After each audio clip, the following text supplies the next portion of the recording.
আসসালামু আলাইকুম। পথপ্রদীপ চ্যানেল ও পেজে স্বাগতম। সার্বিক বিবেচনায় বর্তমানে সবচেয়ে জনপ্রিয় ব্রাউজার হচ্ছে গুগল ক্রোম ব্রাউজার। এটি একটি সম্পূর্ণ ফ্রি ব্রাউজার।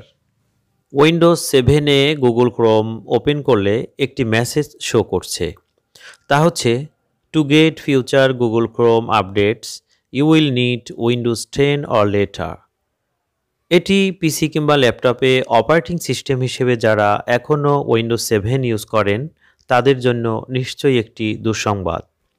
উইন্ডোজ 7-এ এখন আর গুগল ক্রোমের আপডেট ভার্সন ইউজ করা যাচ্ছে না। আমরা যদি উইন্ডোজ 7-এ গুগল ক্রোমের ওল্ড ভার্সনের অ্যাবাউট সেকশনে যাই তাহলে সেখানে একটি স্পষ্ট বার্তা দেখতে পাচ্ছি, তা হচ্ছে to get future Google Chrome updates you will need Windows 10 or later, this computer is using Windows 7। Operating system হিসেবে মাইক্রোসফটের সবচেয়ে জনপ্রিয় যে ভার্সনটি ছিল তা হচ্ছে উইন্ডোজ এক্সপি। এরপরে উইন্ডোজ 7, বর্তমানে লেটেস্ট ভার্সন হচ্ছে উইন্ডোজ 11। গুগলে সার্চ করলে দেখা যাচ্ছে the latest major version of Microsoft Windows operating system is Windows 11।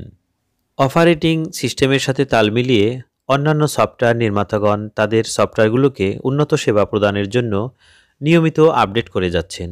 সেই হিসেবে গুগল ক্রোমের আপডেট ভার্সন হচ্ছে, গুগলে সার্চ করে পিসি সফটওয়্যারের জন্য বিখ্যাত ফাইলপুমা.com নামে একটি ওয়েবসাইটে প্রবেশ করলাম। সেখানে দেখতে পাচ্ছি গুগলের বর্তমান আপডেট ভার্সন হচ্ছে 131। এছাড়াও এখানে গুগল ক্রোমের ওল্ড ভার্সনগুলো পাওয়া যাচ্ছে। ইচ্ছে হলে পছন্দের ভার্সনটি ডাউনলোড করে ইউজ করা যেতে পারে। গুগল ক্রোমের লেটেস্ট ভার্সন ইউজ করতে হলে অবশ্যই অপারেটিং সিস্টেম হিসেবে উইন্ডোজ 10 অথবা এর পরবর্তী সংস্করণ ইউজ করতে হবে। এই ছিল আমাদের আজকের ভিডিও। ভিডিওটি ভালো লাগলে লাইক শেয়ারের পাশাপাশি আমাদের চ্যানেলটি সাবস্ক্রাইব এবং পেজটি ফলো করে সবসময় পাশে থাকার জন্য অনুরোধ জানাচ্ছি। যারা ইতোমধ্যে সাবস্ক্রাইব করেছেন তাদেরকে অসংখ্য ধন্যবাদ। আজ তবে এখানেই। ভালো থাকুন, সুস্থ থাকুন। অনেক অনেক শুভকামনায়। আল্লাহ হাফেজ।